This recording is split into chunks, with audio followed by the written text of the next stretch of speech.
Capítulo 19 de Apocalipse, diz assim a palavra do Senhor: Depois dessas coisas, eu vi no céu uma grande voz, como de uma imensa multidão, que dizia: Aleluia, a salvação, a glória e o poder pertencem ao nosso Deus, por seus juízos são verdadeiros e justos. Ele julgou a grande prostituta que havia corrompido a terra com a sua prostituição, e das mãos dela vingou o sangue dos seus servos. Outra vez disseram: Aleluia, a fumaça que sai dela sobe pelos séculos dos séculos. Então os 24 anciãos e os 4 seres viventes prostraram-se e adoraram a Deus, que está sentado no trono, dizendo: Amém, Aleluia. E do trono saiu uma voz que dizia: Louvai o nosso Deus, vocês todos os seus servos, e vocês que o temem, tanto pequenos como grandes. Também ouvi uma voz como a de grande multidão, como o som de muitas águas, e fortes trovões que dizia: Aleluia, porque o Senhor nosso Deus, o Todo-Poderoso, já reina. Alegremo-nos, exultemos e demos glória a Ele, porque chegou o momento das bodas do Cordeiro, e sua noiva já se preparou. E foi-lhe permitido vestir-se de linho fino, resplandecente e puro, pois o linho fino são as obras justas dos santos.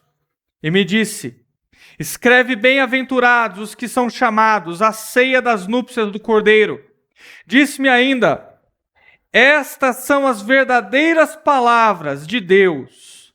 Então, lancei-me aos seus pés para adorá-lo. Mas ele me disse: Olha, não faça isso. Eu sou conservo teu e de teus irmãos, que têm o testemunho de Jesus.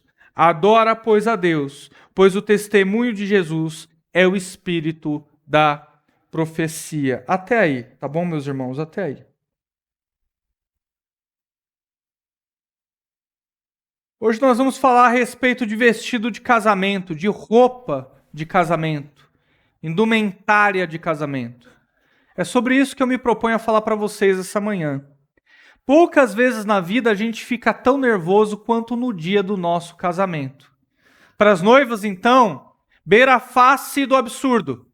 Existem noivas que se preparam 3 dias antes para o seu casamento, acredite se quiser. E existem vestidos de casamento que demoram semanas para serem feitos.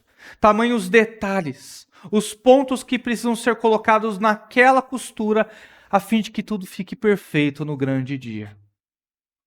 E eu não consigo nem me imaginar na pele da noiva. O que será que ela pensa quando ela está prestes a entrar na igreja? Eu tenho certeza que ela sente um calafrio na barriga, ansiedade, medo. O que será que vai ser? Como vai ser a cerimônia? E a atenção do público inteiro se volta para ela. Desde a ponta, que é o noivo, até o primeiro convidado, todos estão de olho na noiva de casamento. Chegou o grande dia. E como é que ela está?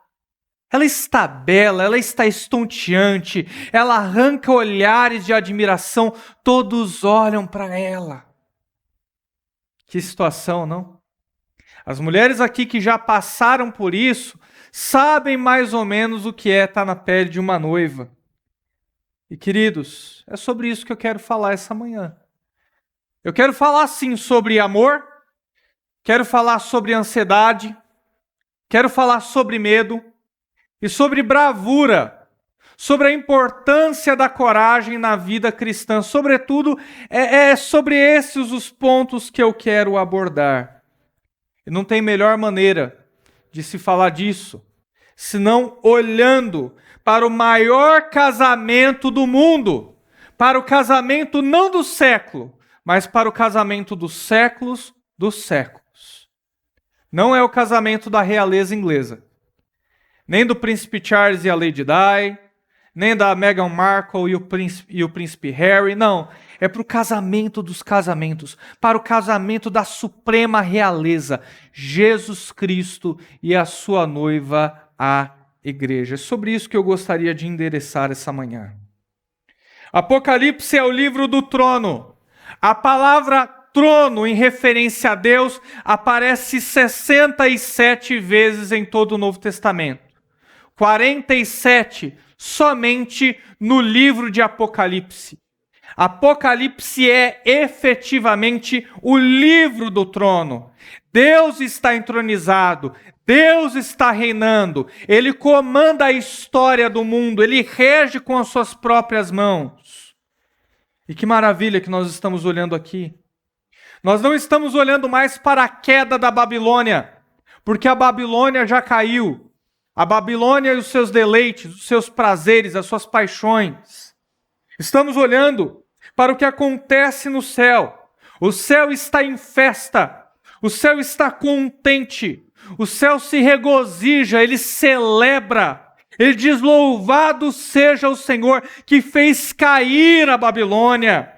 O verso de número 1 do capítulo 19 aponta: depois dessas coisas eu ouvi no céu uma forte voz como de uma imensa multidão, que dizia: aleluia, a salvação, a glória e o poder pertencem ao nosso Deus.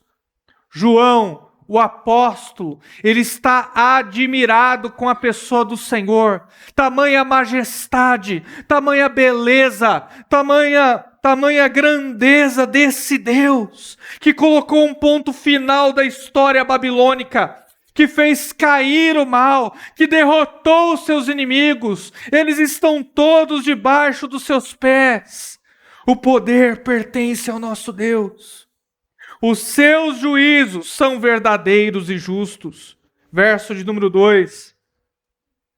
Ele julgou a grande prostituta, a Babilônia, que havia corrompido a terra com a sua prostituição, e das mãos dela vingou o sangue dos seus servos. Os mártires, os cristãos, não têm motivos para se vingar, não têm motivos para odiar, não têm motivos para não dar a outra face, porque o nosso Deus é vingador, o nosso Deus é justo juiz, e todos aqueles que fizeram mal à sua igreja receberão a justa retribuição. Retribuição essa em dobro. Observe o final do verso de número 2. Ele vingou o sangue dos seus servos. Ele aniquilou toda a maldade babilônica. E por conta desse Deus e da sua justiça, por conta desse vislumbre e desse semblante de grandeza que Deus está revelando aqui, eles dizem o que está no verso de número 3. Outra vez disseram, não se cansam de repetir: aleluia! A fumaça que sai dela sobe pelos séculos dos séculos. Irmãos, vocês já imaginaram quanto calor pegou na Babilônia? A bola de fogo que Deus fez correr ali é tremenda. Não para de sair fumaça. É fumaça pelos séculos dos séculos. Tamanha ira e raiva que Deus sentia contra a maldade babilônica. Não para de sair fogo dali. Não para de sair fumaça dali. Deus vinga os santos contra toda a maldade babilônica. E aí entramos no verso de número 4. Então os 24 anciãos, a igreja, nós já vimos que se trata da igreja, completude dos santos, totalidade de cristãos, toda a igreja. 12 fundamentos no Antigo Testamento, as 12 tribos. 12 fundamentos no Novo Testamento, os apóstolos. 24, a igreja toda. E os 4 seres viventes, representando a criação, com roupa de criação, mas são anjos. Anjos. Assembleia angelical. Assembleia de santos. O que é que eles dizem? Prostraram-se e adoraram a Deus. Eu vivo dizendo a vocês, Apocalipse não é um livro de terror. Apocalipse é um livro de louvor. Se a gente usasse a matemática aqui, a gente ia perceber que são poucos os capítulos de Apocalipse que fala que o anticristo está atacando, que fala que o anticristo está na vantagem, e o seu exército e o seu exército ímpio, iníquo. São poucos, mas os capítulos que falam a respeito da glória do nosso Deus, que versam a respeito da sua grandeza, da sua vitória, da sua soberania em colocar um ponto final em todas as coisas, são muito mais numerosos. Por que a gente dá ênfase para o mal? Que consciência maligna é essa? Que olha as obras do diabo, mas não olha a grandeza do nosso Deus, a força do nosso Deus, de jeito nenhum. Nós não faremos assim. Nós não olharemos para o livro de Apocalipse prostrados pelo poder do inimigo. Nós olharemos o livro de Apocalipse no mesmo sentimento dessa igreja, no mesmo sentimento desse corpo de anjos, prostrados em adoração ao nosso Deus, por tudo que Ele realiza e pelo seu grande poder. É isso que nós faremos. Nós não nos ajoelharemos diante do poder do mal. Nós nos ajoelharemos diante do poder do bem. Nós não nos ajoelharemos diante do poder de Satanás e do seu corpo iníquo. Nós nos ajoelharemos diante da Trindade, desse Deus maravilhoso, diante desse Deus grandioso, é diante dele que nós nos ajoelharemos. Aquele que está sentado, mais uma vez, no trono. Aquele que está sentado no trono. Não importa quão densas pareçam as trevas, Deus continua reinando. Não importa o tamanho do poder do mal, Deus continua reinando. Ele tem o controle da história nas suas mãos. E sempre que esses 4 seres viventes, eles se ajoelham diante do Senhor e nos mostram uma verdadeira lição de adoração. Quando a gente chega diante de Deus, a gente tem que chegar humilde.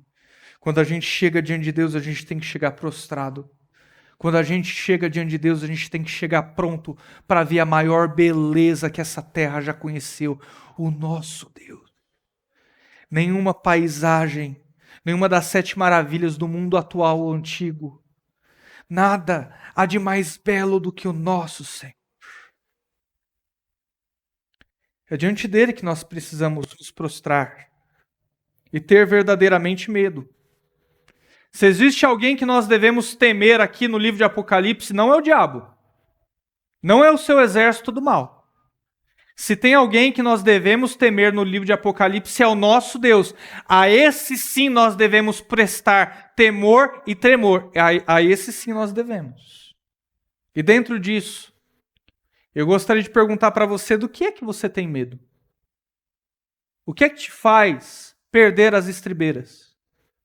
O que é que te faz sair do eixo? Pastor, eu sou corajoso, mas eu tenho medo de barata. Vem uma barata, se for voadora, pastor, eu subo na mesa, eu subo na cadeira, eu subo no que tiver na frente. Pastor, eu sou corajoso, pode vir o que vier, mas se ficar tudo escuro, pastor, eu tenho medo do escuro. Meu pai fala assim para mim, pastor, vai pegar minha chave lá no final do corredor. E o interruptor é no final do corredor. Olha que terrorismo. Eu não vou não, pastor. Eu não vou não. Porque eu tenho medo do escuro. Mas o que é que tem no escuro? Não tem nada no escuro. Então, mas eu tenho medo de ter. Então eu não vou. Todos nós temos os nossos medos. Tem gente que tem medo de lugar fechado, tem gente que tem medo de ficar perto de um monte de gente, tem gente que tem medo de sangue. Os mais próximos a mim sabem. Eu não tenho medo de ver sangue, mas começa a falar para mim de cirurgia, começa a falar para mim do que aconteceu em um acidente, eu desmaio, eu tenho medo. É verdade. Os mais próximos a mim sabem disso. E é terrível, não? Você está rindo, né? Vou descobrir teu medo também. Medo de não tocar bem, né? Sonhei que um dia não estava conseguindo fazer um acorde, sei lá. Todos nós temos os nossos medos. Se a gente for sincero e olhar para dentro da gente, a gente vai ver que a gente tem medo à beça. Eu lembro que uma vez eu tinha uns 12, 13 anos e a minha irmã já era casada. Imagine, eu tenho 32 hoje. A gente estava em Minas Gerais, voltando da casa de uma tia minha, e eu estava levando umas frutas do meu cunhado, o Márcio, né? Eu estava levando umas frutas dele. De repente, eu não sei o que aconteceu, veio um monte de cachorro de trás, assim, da rua. Veio um monte, mas tinha uns 15, 16 cachorros. Eu não sei se eles estavam no cio, não sei se eles estavam correndo atrás de um gato, não sei mesmo o que aconteceu. Sei que eles saíram de trás da rua e eles começaram a passar do nosso lado. Aí meu cunhado falou assim, nossa, olha quanto cachorro. E eu não sabia o que fazer, eu comecei a correr.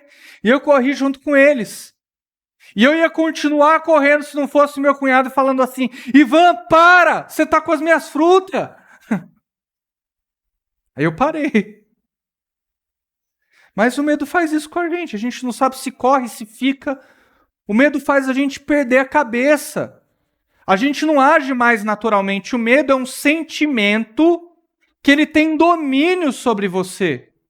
A coragem não é sentimento. Você já percebeu que coragem não é sentimento? Todo mundo chega e fala, nossa, eu estou me sentindo com medo. Mas ninguém chega e fala, nossa, eu estou me sentindo corajoso hoje. E geralmente quando a pessoa fala, olha, eu estou me sentindo corajosa, é porque vai fazer alguma coisa idiota. É ou não é? Mas a coragem ela não é sentimento. Do que é que você tem medo? O que é que tem poder sobre você? O que é que te faz perder o eixo? E o interessante é que nós não enfrentamos os nossos medos como Josué enfrentou. Como Deus mandou Josué enfrentar. O que é que Deus chegou e falou para Josué? Que tinha que levar o povo em vitória bélica. O que é que Deus chegou e falou para Josué? Seja forte e seja corajoso. Eu serei com você e ninguém poderá te resistir todos os dias da sua vida. E ele não chega e fala uma vez para Josué. Ele fala uma, fala duas, fala três, fala no livro de Josué inteiro, até ele ganhar coragem. E a coragem é isso. Nós precisamos olhar para a Escritura e perceber que Deus é conosco até a gente pegar embalo e ganhar coragem para enfrentar todos os nossos medos. A vida cristã, ela tem de ser vivida com coragem. Nós não precisamos e nem devemos ter medo de nada e nem de qualquer coisa. Não é essa a vontade de Deus. E parece que nós não tomamos essas atitudes de coragem. A gente insiste em ser refém dos nossos próprios medos. Do que é que você tem medo? Do que é que você tem medo? A gente enfrenta e a gente compensa. Não, pastor, eu sou corajoso. Mas a gente tem medo de outras coisas. Por exemplo, tem muita gente que é boa nos negócios. Eu já conheci cada empresário na vida. Ele entrava, fazia negociações improváveis, conseguia comprar, negociar abaixo do valor de mercado, tirava vantagem monetária daquilo. Era um homem corajoso, era um homem bravo, era um homem que sabia argumentar, sabia se impor. Todo mundo olhava para o jeito daquele homem negociar e falava, uau, eu quero ser assim, corajoso.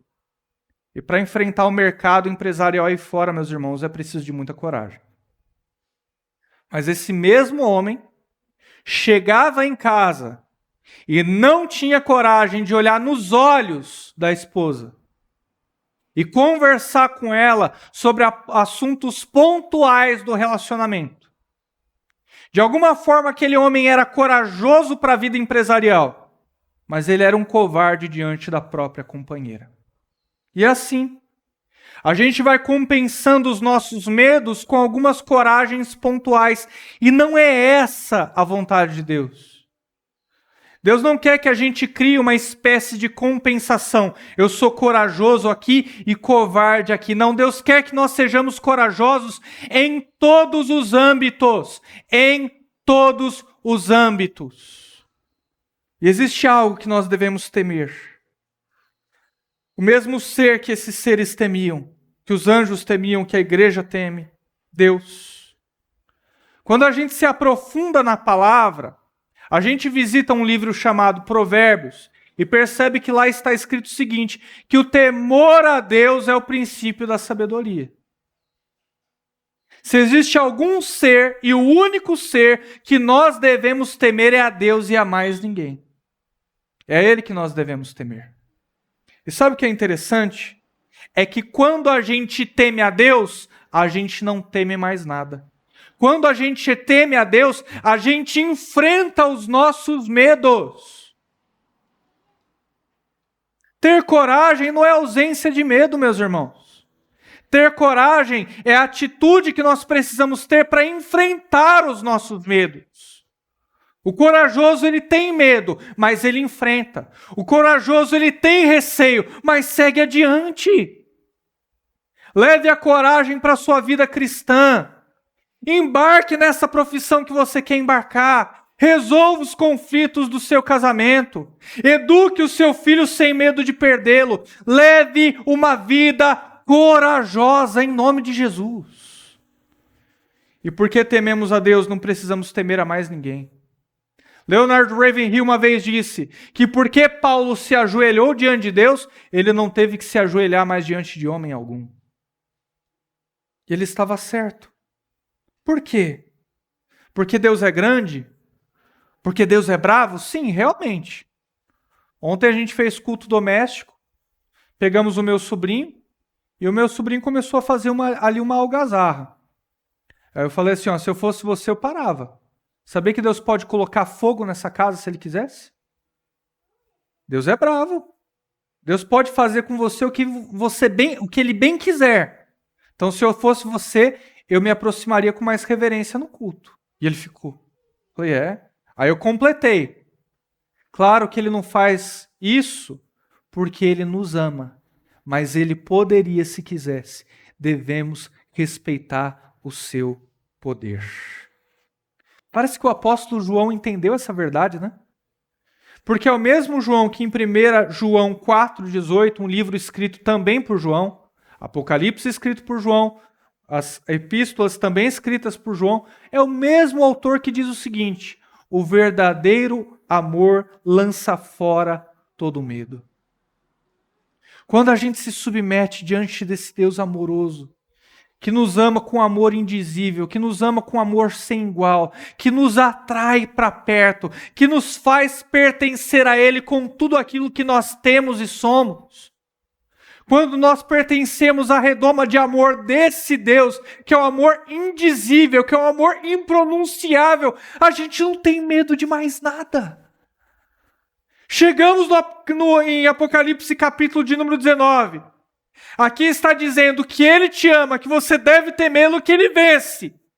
Então, do que é que você tem medo mesmo? Quando você descobre essas ricas promessas, você percebe que não precisa ter medo de mais nada. A gente fica dando nome para os nossos medos. Eu sou claustrofóbico. Aí eu tenho fobia de água, aí eu tenho fobia disso, eu tenho fobia daquilo. Mas na verdade o seu medo não está nas coisas. O objeto não é a fonte do seu medo. Você é a fonte do seu medo. É você quem perde as estribeiras e diz, eu preciso ter medo disso. E na maioria das vezes são medos irreais. São medos improváveis, são medos que jamais vão acontecer no mundo fático, na realidade. E mesmo assim você pega o objeto e diz, eu tenho medo disso. Você é a fonte do seu medo. E quando você é amado por Deus, você descobre que não precisa ter medo de mais nada. Os seus medos se calam, os seus medos se silenciam. Aquele que passa por momentos devocionais durante a semana, aonde Deus mexe com as feições, aonde Deus desperta os sentimentos, aonde Deus te faz tremer de medo do seu poder e ao mesmo tempo reconhecer o seu amor. Eu não acho que exista qualquer coisa na terra que se compare a isso. Amar e temer uma mesma pessoa, o que eu poderia comparar? Só Deus causa esses sentimentos na gente. Você já experimentou, irmãos, momento de oração onde você se achega diante de Deus e você pensa, nossa, eu estou temendo. mas eu reconheço o teu amor. Eu tenho medo, mas eu sei que me quer. E aquilo vai trabalhando no seu interior. E quando você sai daquela sala de oração, pode vir um fuzil, pode vir o pior bandido, pode chegar o pior monstro, o anticristo e seu exército, você passa por cima. Porque descobre o peso da tonelada de um amor tremendo que é o amor de Deus. Descubra isso, meu irmão. Descubra isso durante a semana. Se enclausure, ore, descubra, peça essa experiência. Senhor, eu quero amar e temer o teu santo nome. Eu quero lembrar que o teu trono é o trono que subsiste pelos séculos dos séculos e que eu tenho o prazer de me aproximar dele como filho. Você vai perceber que você pode viver uma vida sem medos, sem barreiras, corajosa, pronta, de cabeça erguida e sem temer a homem algum. O verso de número 6, eu também ouvi uma voz como a de grande multidão, como o som de muitas águas. Que voz forte! Já ouviu uma cachoeira? Já ouviu muita água caindo, as cataratas? É isso que João está vendo aqui, como o som de muitas águas e fortes trovões, tudo muito intenso, tudo muito barulho. E o que eles dizem? O que ele reconhece? Aleluia! Porque o Senhor, nosso Deus, o Todo-Poderoso, já reina. Já reina. João está vendo Deus reinando plenamente e totalmente. João está vendo toda a vontade de Deus sendo colocada sobre a terra. Você está vivendo em um mundo hoje onde existem tronos, onde resistem tronos. Existem tronos de poder, trono de gente terrível, trono de gente doente, trono de ditadores, tronos de gente má. Mas um dia todos esses tronos serão derrotados. Um dia o mal terá fim e só haverá um trono e um Senhor reconhecível, o Rei dos Reis e o Senhor dos Senhores. E é por isso que ele diz, o Senhor já reina. Começou, agora é para valer, agora é totalmente, agora é plenamente. E agora podemos ter esse único sentimento que é o do verso de número 7.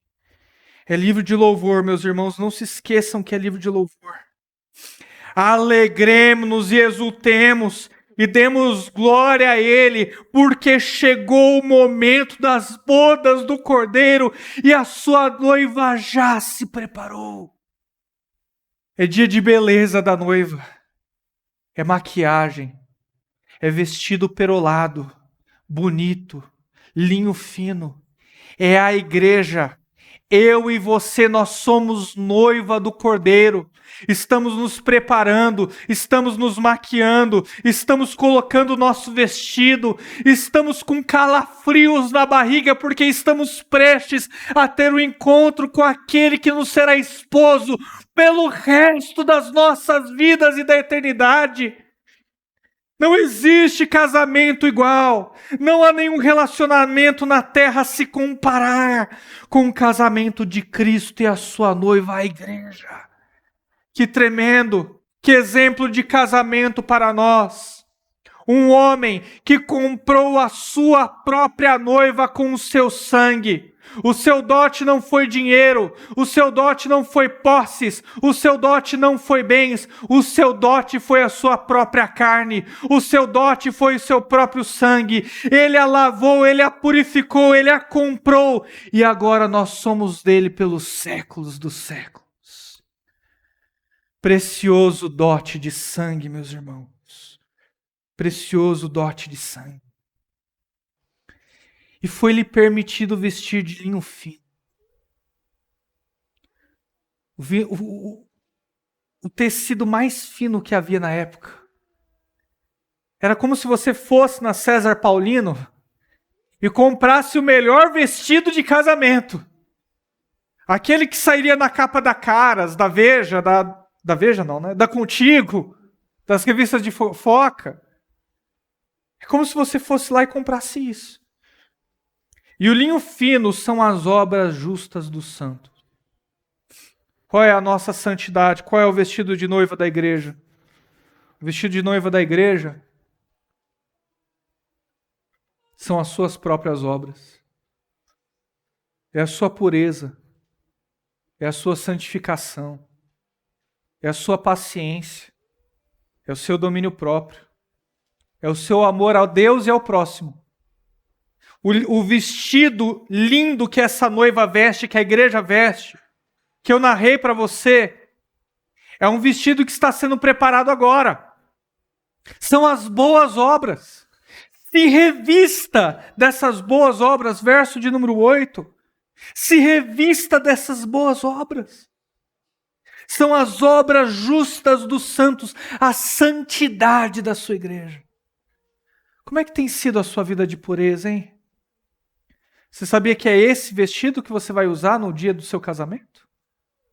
É esse vestido. Como é que está o seu vestido? A noiva tem que se preocupar com o seu vestido. Vestir de linho fino, o melhor que existe. Ser rica em boas obras. Se entregar ao noivo por amor, por completo. De maneira obediente. É a nossa santidade, meus irmãos. É que você está tão acostumado com o pecado, é que sua mente já inverteu tanto que você se esqueceu de como é. E precisa do pregador para te lembrar. Mas eu estou aqui para te dizer essa manhã que o teu pecado ele não é viciante. Drogas não são viciantes, jogo não é viciante, pornografia não é viciante, mentira não é viciante. Nada disso que você colocar é viciante. Sabe o que é viciante no melhor sentido dessa palavra? Santidade. Santidade é viciante. Pureza é viciante. Quanto mais você bebe dos atributos santos de Deus, mais você quer. Quanto mais você fala a verdade, mais você quer falar. Quanto mais você busca a pureza sexual, mais você quer ter. Quanto mais você é paciente, mais você quer ser. Quanto mais pacífico você for, mais você vai querer ser. Santidade é o que há de mais viciante para a vida da noiva. Ela tem prazer de se adornar. Ela tem prazer de se vestir de linho fino, de pérolas, de santidade, de boas obras. Ela tem prazer na santidade. Que elemento gráfico maravilhoso. Que vestido belíssimo. São as nossas boas obras. Esse é o seu vestido. Capriche no seu vestido, ó noiva de Cristo. E me disse, verso de número 9, felizes os que são chamados à ceia ou ao banquete das núpcias do Cordeiro. Disse-me ainda, essas são as verdadeiras palavras de Deus. Nós estamos sendo preparados para uma festa de casamento, meus irmãos. A história da humanidade começa e termina com o casamento. O primeiro Adão, o primeiro homem e a primeira mulher, Adão e Eva, casados, e o casamento final, Cristo, segundo Adão e a sua igreja. A história da humanidade se resume em duas grandes festas de casamento. E nós temos o privilégio e a honra de participarmos da segunda. Nós somos noiva de Cristo. Ele mandou nos buscar. Como Abraão mandou buscar Isaac para Rebeca, lembra? Mandou buscar Rebeca para Isaac. Falou assim, olha, você vai chegar numa cidade, lá vai ter uma mulher que vai dar água para camelos. Você vai pegar essa mulher, que é a Rebeca, e você vai trazer para Isaac, o meu filho. O que é que Deus fez com Jesus Cristo, meus irmãos? Ele mandou buscar uma noiva para o seu filho. Ele comprou uma noiva para o seu filho. Ele pagou uma noiva para o seu filho. Nós somos a noiva de Jesus porque Deus nos elegeu, Deus nos mandou buscar, Deus nos escolheu. É você. É você. Que privilégio poder ser parte do casamento de Cristo. Então, diz o apóstolo João, vendo essa imagem belíssima, e isso você precisa se colocar na pele de João, vendo essa imagem belíssima, do mal sendo extirpado, aniquilado da face da terra. A noiva, que é a igreja, se encontrando com o noivo nos ares.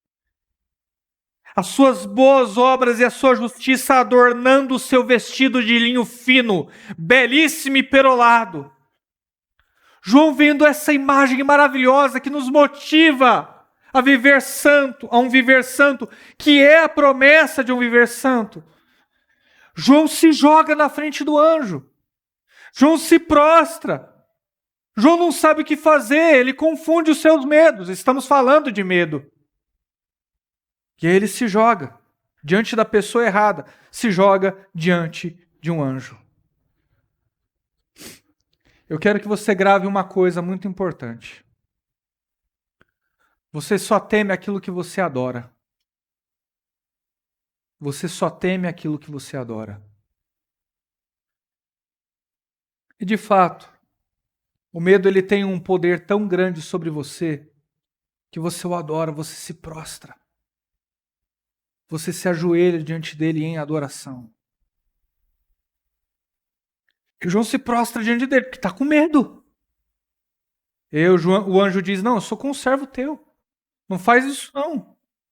A parte final do verso diz, adora a Deus, pois o testemunho de Jesus é o espírito da profecia. Não sou eu que é a fonte da profecia, das promessas, de tudo que eu relatei aqui. É o testemunho de Jesus. São as palavras verdadeiras de Jesus, que são a verdadeira promessa de redenção, de vitória e de santidade para a vida cotidiana. E eu quero incentivar vocês, Igreja Cristã Verdade da Cruz, busquem a santidade, busquem a pureza diária, vivam de maneira devocional para Deus, porque esse é o nosso vestido de casamento. Nós não adoramos anjos, nós não adoramos os nossos medos, nós não adoramos homem algum, adoramos somente o nosso Senhor, Deus e Pai, Criador de todas as coisas, Rei do universo, e só a Ele prestamos culto, meus irmãos. O calafrio que eu quero sentir, estou fechando minha Bíblia.